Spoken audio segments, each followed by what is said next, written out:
Good evening, my beautiful people. Good evening and welcome to Module 3 of the My Life, My Legacy, How to Leave a Six-Figure Inheritance for Your Family or Favorite Charity, Six-Figure Inheritance Masterclass. So welcome back. Again, this is Module 3. The My Life, My Legacy, Six-Figure Inheritance Masterclass is actually brought to you by Cindy's List Inheritance Protection. It is through their generosity that we're able to actually offer this class free of charge for you all. So be sure that you go out to their website at www.cindysListLLC.com. That's CINDYSLLC.com. So big shout out to our sponsors. So if you recall Module 2, in the five-figure inheritance, we actually talked about the average cost of a funeral, according to the National Funeral Directors Association, for 2019. We went into the potential out-of-pocket expenses or out-of-pocket extras that your family may incur, during their funeral.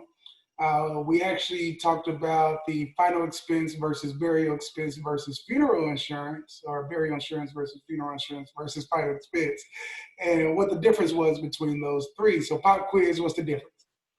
Okay, all right, there's no difference. So they're exactly the same thing. We then went into how to get the extras or the potential out-of-pocket expenses with zero out-of-pocket cost for your family. We then went into how much does it cost, who is it good for, as well as a case study about James Doe. So if you remember James, he's a small business owner, just wanted a small policy for his family to take care of the out-of-pocket expenses for his funeral. So he was able to actually do that for his family. So if you haven't watched Module 1 and Module 2, definitely go to the replays and revisit those. Actually, some good information and some jewels being shared with you there.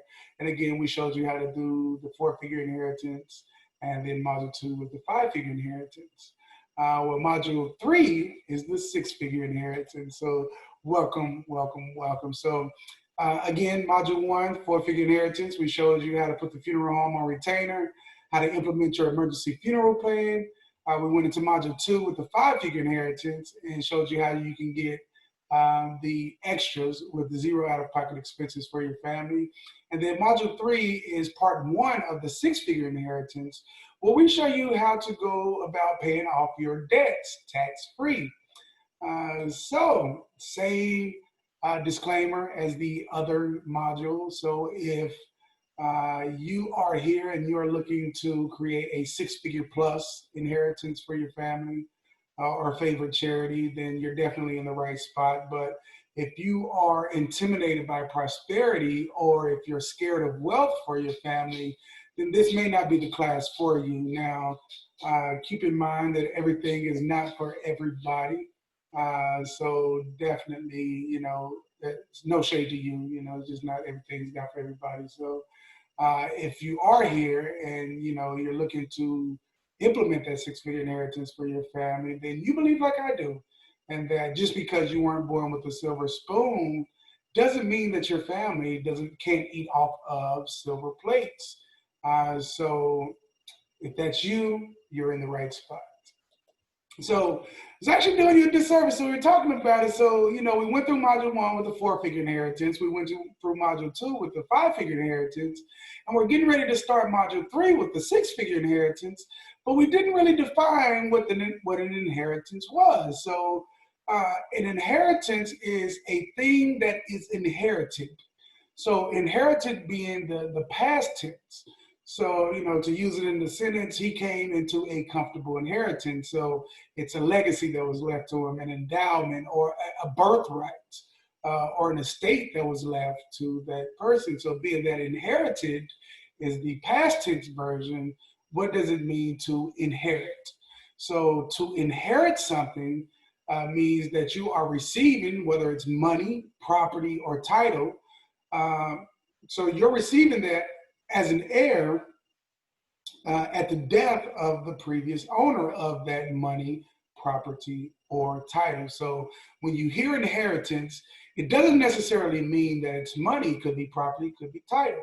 I mean, title could be title to a car, title to, whatever it is that that you're passing on to your heir is an inheritance. So to be willed, to be left behind, or fall heir to. So you come into, so I heard you came into some money. I mean, it's an inheritance, and for the most part. So that's what an inheritance is. So in module 3, the 6-figure inheritance, this is part 1.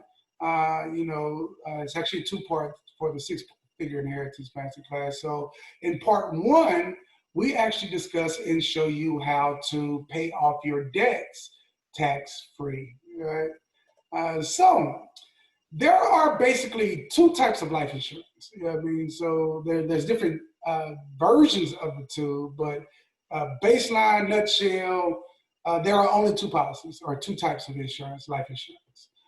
The first type is a whole life insurance policy. So just like its name, you are covered for your whole life. Now you also have to pay premiums, or your monthly premiums, or yearly, however you set it up, but you have to pay those premiums your whole life, but you are covered for your whole life. So this is a permanent coverage for you, and ensuring your life permanently for your whole life. Now, whole life insurance is actually more expensive than, let's say, term life insurance, but it has some benefits that term doesn't. One of them being, it accumulates cash value. So when you pay your premiums, a portion of it goes towards your life insurance, and a portion of it goes towards your cash value. Now, one thing to keep in mind, that when you die, you're going to get the death benefit or the cash value. Unless you set it up, and it's usually a rider, which costs you a little bit more money, that you get the death benefit and the cash value. But usually you're going to get one or the other. So you get the cash value, you get a guaranteed death benefit. So it accumulates cash value. You get a guaranteed death benefit. Unless you set it up, then you get both. It's permanent, and you have the ability to take out loans on the life insurance policy, low interest loans on the life insurance policy. So, if you've been paying your premiums and you've gained enough cash value that you may need to borrow against, then you can do that with the whole life insurance policy. So a few different types of whole life insurance policies are pre-need. So when we talked about in module 4 or module 1 and implementing your emergency funeral plan, we were essentially talking about a pre-need policy. A pre-need policy is funded either through a trust account or through a whole life insurance policy. You also have funeral insurance, burial insurance, final expense. They're all the same thing, but it's a whole life policy that you're paying your whole life, and you're covered your whole life. And then similar to an annuity in that, an annuity, you don't necessarily pay your whole life depending on how you set it up, but you could actually, generate income from the annuity, do the same thing with a whole life policy. Now, term life, on the other hand, whereas a whole life you are covered for your whole life, a term life policy, you're only covered for a specific term, whether that's 10 years, 15 years, 20, 30, however long you decide, you're only covered for that specific term. Now, a term life policy is actually lower, it's lower cost. Your premiums are going to be less expensive.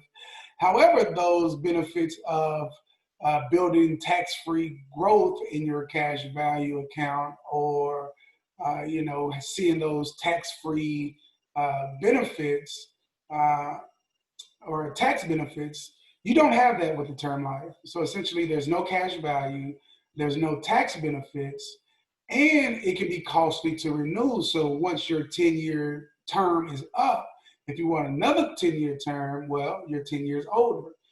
You're 10 years unhealthy, so it's going to cost you a little bit more. But term life is considered like a pure insurance. So this is like car insurance almost. So with car insurance, you pay your premiums every month. If you get into a car wreck, then it'll pay for your car. If you don't get in a car wreck, then it's essentially a wash. They don't owe you nothing. You don't owe them nothing. you just spent that money.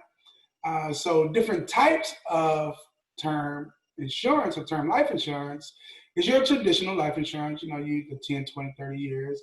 You have decreasing term, so the death benefit actually decreases the longer you have the term. Excuse me. And then you have all your alphabets. You have your IUL, GUL, VUL, NLUL. So we'll get into those here in a second. But those are all term policies.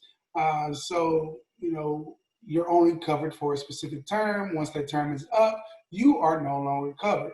So think of it like written insurance. So with a term policy, you're written insurance. So if something happens to me, then my family would get this death benefit. If nothing happens to me, then that money is gone. I'm paying rent. With a whole life insurance policy, you're essentially written to own, right? So you are paying your monthly premiums, and as you pay off,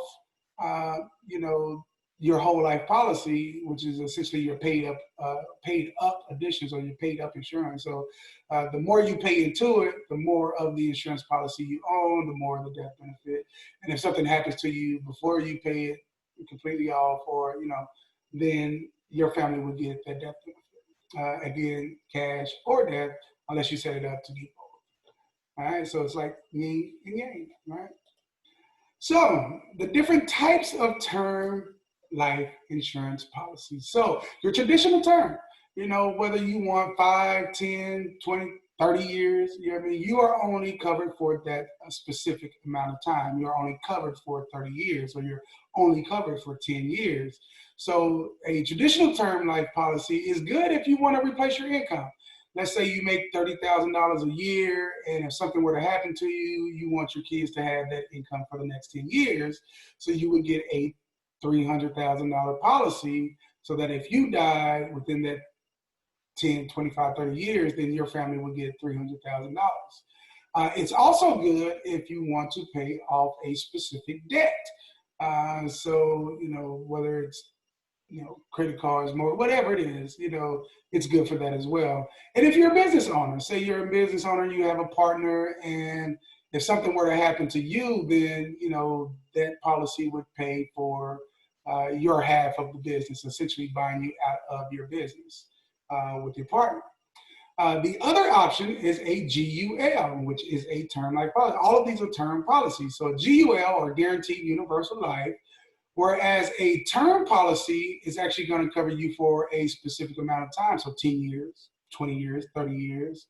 A GUL, or Guaranteed Universal Life policy, is going to cover you up to a specific age. So I want a term policy until I turn 90 or 100 or 120. So it's a term policy with the benefit of being or acting like a permanent policy. So you can go up to 120 years old if you like. So it's really good if you are creating a special needs trust. So maybe you have a special needs child, and you don't want to lose the benefits, the state benefits that are being provided for your child. So you would set up a trust, and then the trust would be funded by the Guaranteed Universal Life Policy, or GUL. Also, if you want to leave an inheritance, or if you're protecting assets that you already have accumulated, the GUL again covers you for up until age 90, age 100, age 120. So you could, structure it so that you're covered for your entire life. Now, the NLUL, the No Lapse Universal or No Lapse Universal Life, is again a term life policy in which you are guaranteed for the first 5 years to have this coverage. So during the first 5 years, if you make the minimum payment required, you are guaranteed to have this policy. So if you die within the first 5 years, your family will get the entire death benefit. However, after that 5 years, you would essentially have to pay the entire premium. Whatever that premium is, you would have to pay it every month in order for that policy to remain active after that 5 years. We talked about the decreasing term, which is essentially you start off with a higher amount, and as you pay and as you go through your term, your death benefit actually decreases. similar to what a mortgage does. So when you get a mortgage, you're getting a mortgage for the value of the house as it currently is. And as you pay your monthly mortgage payments, the amount that you owe on that mortgage decreases. Decreasing term works in a similar way. And then we have the cashback option, which is a term life policy, whereas, with the traditional policy, you cover for 5, 10, 20, 30 years. But the difference with the CBO or cashback option is that at the end of your 30-year period, if that's what you choose, you get all your money back. 100% of all your money, of your premiums that you paid into the policy, you actually get 100% of that back tax-free.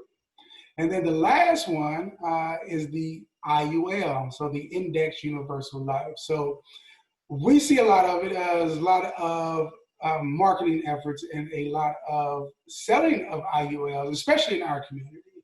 But in my opinion, an IUL is only beneficial for high income earners or if you can afford to overfund the policy.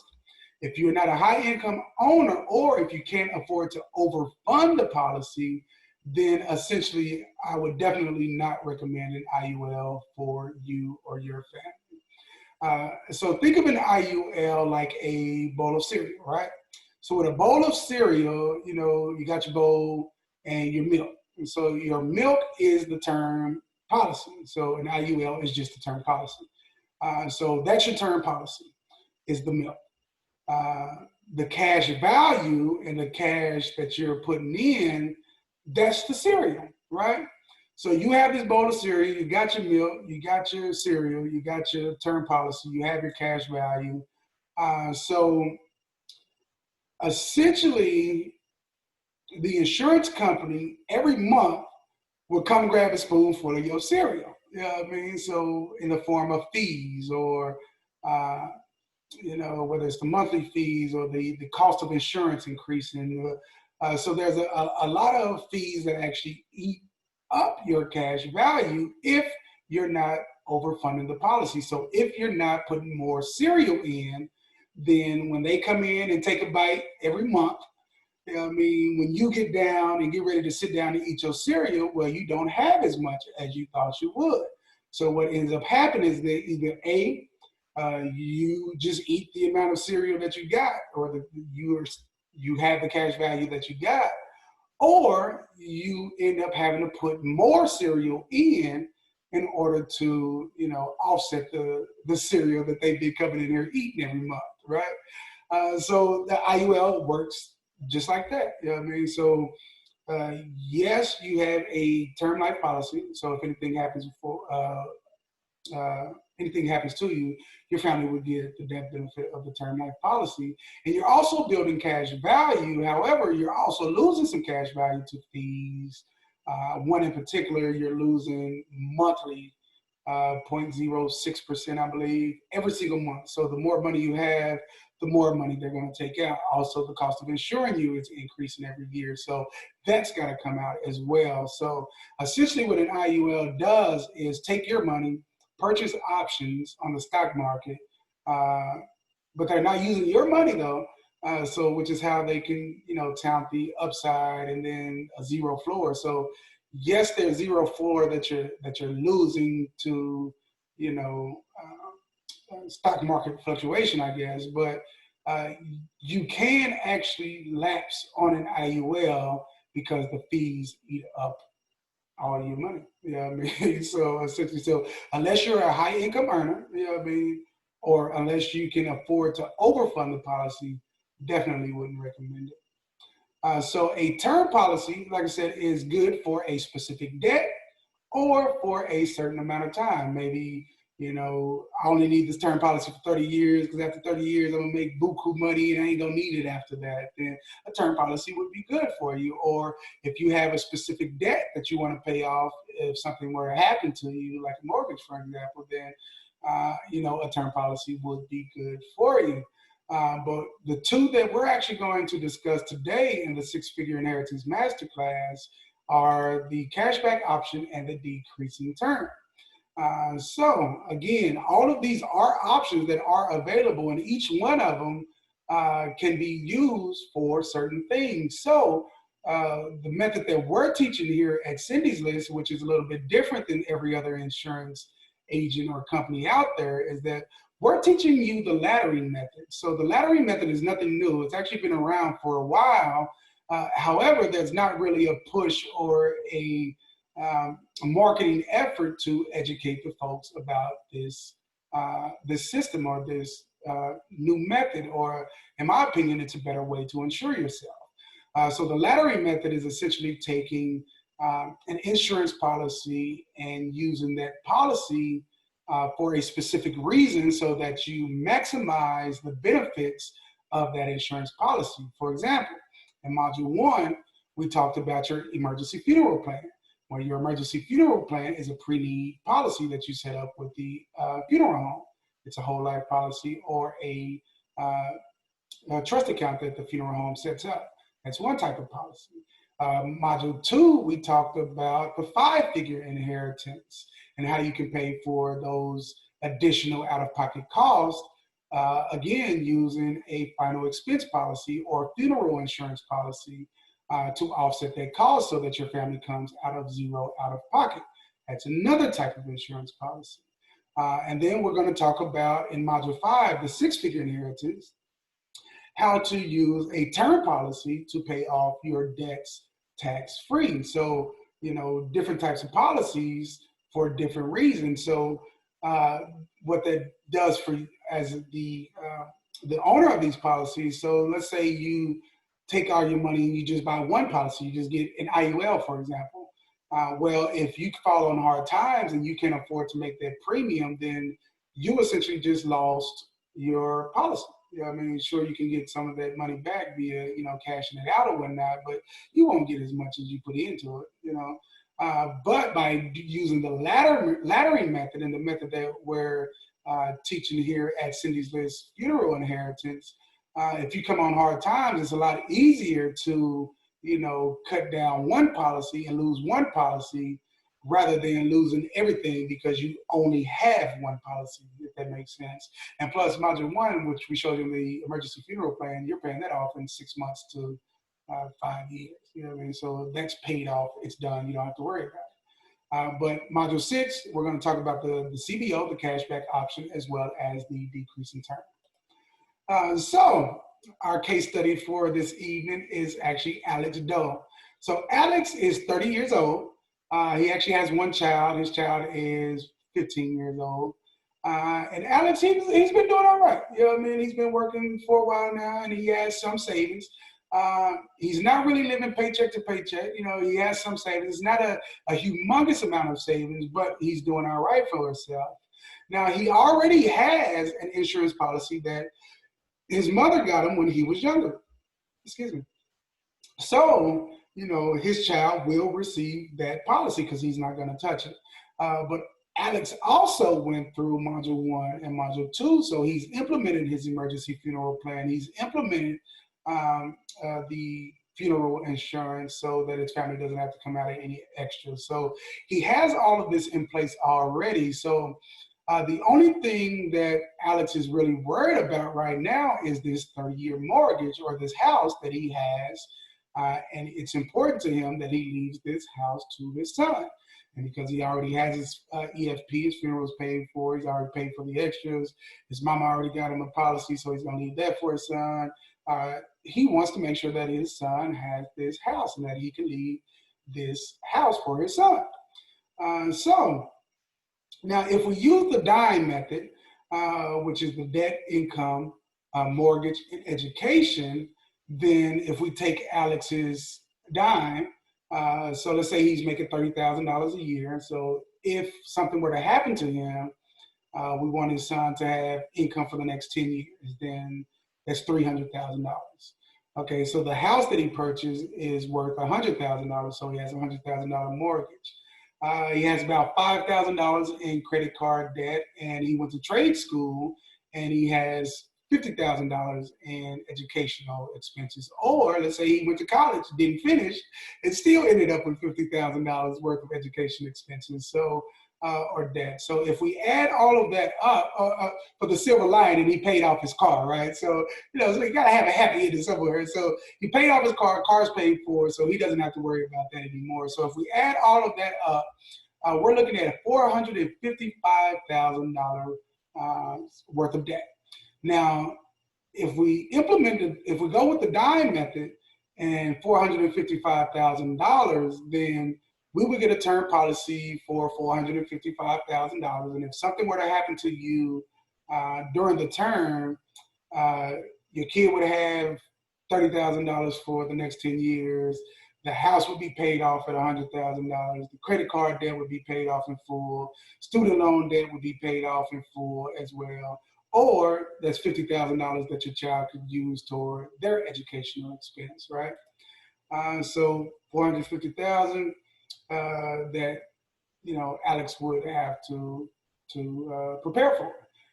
So the dime method, definitely, if that's something that you want to do, by all means, please, we'll be more than happy to assist you with that.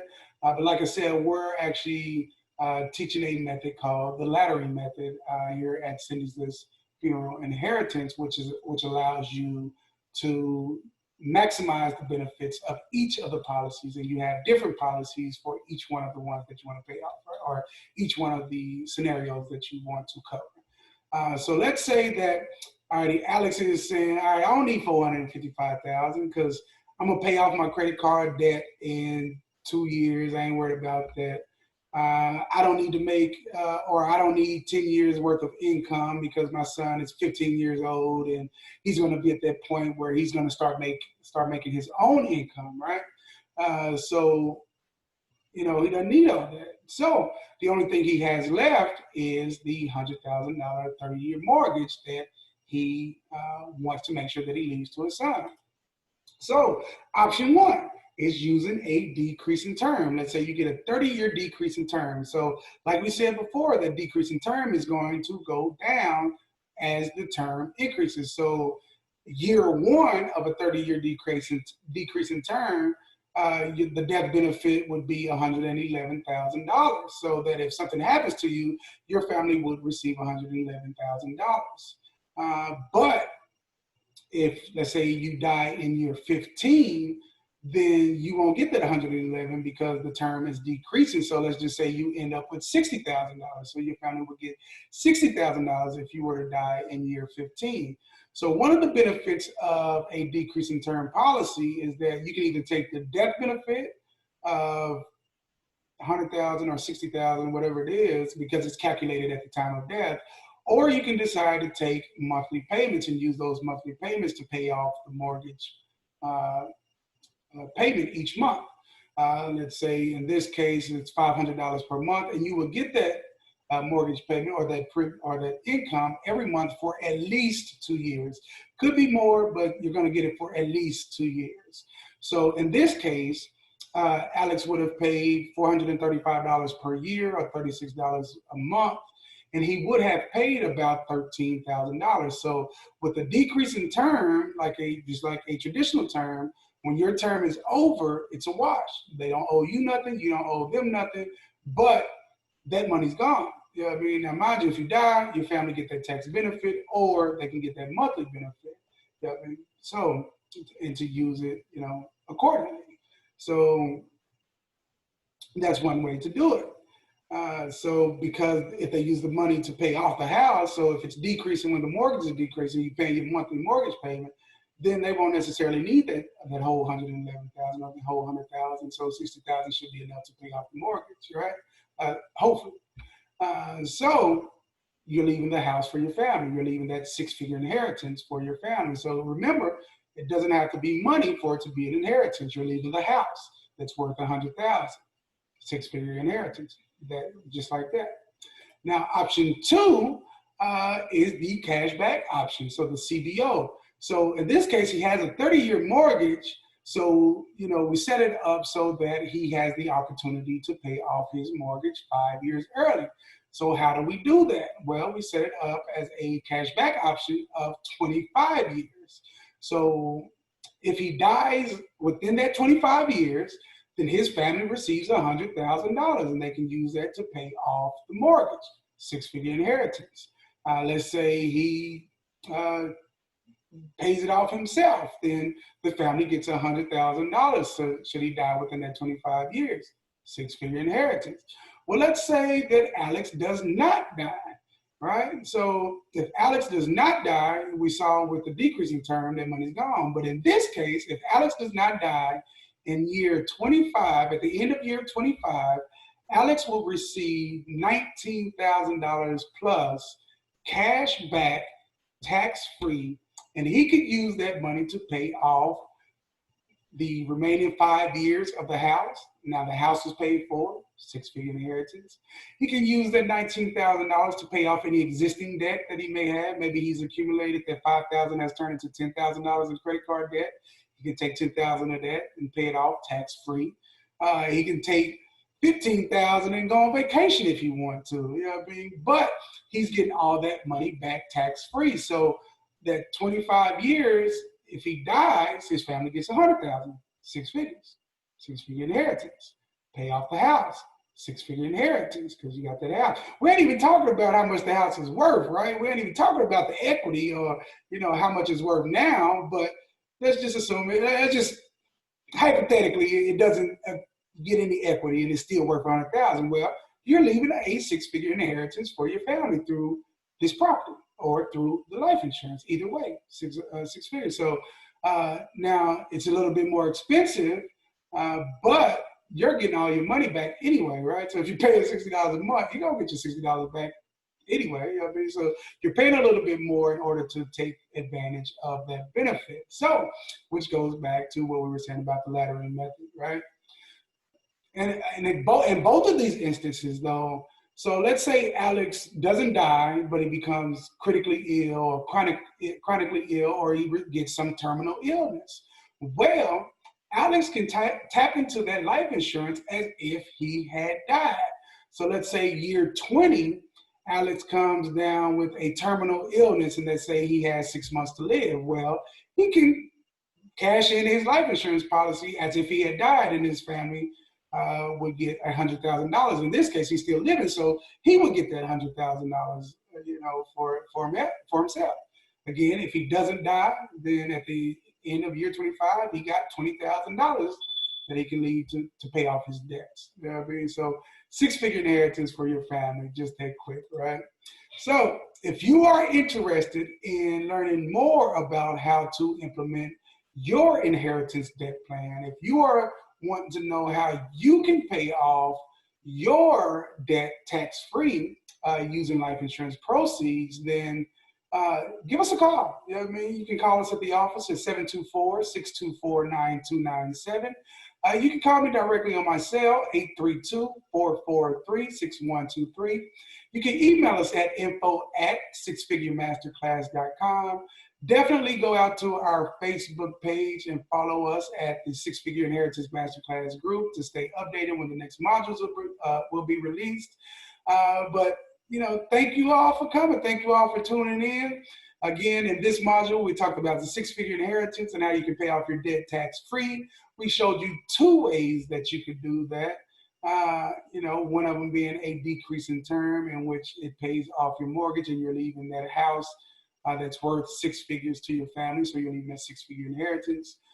We showed you the CBO option or the cashback option, where that if something were to happen to you, you know, you get the $100,000 to pay off the mortgage, and then they get that six-figure inheritance. Or if the mortgage paid off, they have the $100,000 six-figure inheritance. Or if nothing happens, and you know you live out past that term, then you got almost $20,000 coming back to you tax-free that you can use to pay off your debts tax-free. Right? So this masterclass is brought to you by Cindy's List Inheritance Protection. So definitely make sure that you go out to their website at cindysListLLC.com. That's CINDYSLIST And keep in mind, this is your legacy. This is your life. So thank you all for tuning in. Thank you all for being with us for the Six Figure Inheritance Masterclass. Module 4 of the Six Figure Inheritance Masterclass is part 2 of the Six Figure Inheritance. So, you know, we showed you how to implement your emergency funeral plan. We showed you how to pay for your extras, zero out-of-pocket expenses for your family. We just showed you how to pay off your debt tax-free. Next week, we are actually going to show you how to leave that legacy for your family. So again, thank you for tuning in for the My Life, My Legacy Six-Figure Inheritance Masterclass, where we are showing you how to leave a six-figure inheritance for your family or favorite charity. Brought to you by Cindy's List Funeral Inheritance. I'm sorry, Cindy's List Inheritance Protection. My bad. You know what I mean? So thank you all for tuning in. I love you. Ain't nothing you can do about it. And if you could do something about it, I would love you anyway. All right, y'all have a good one.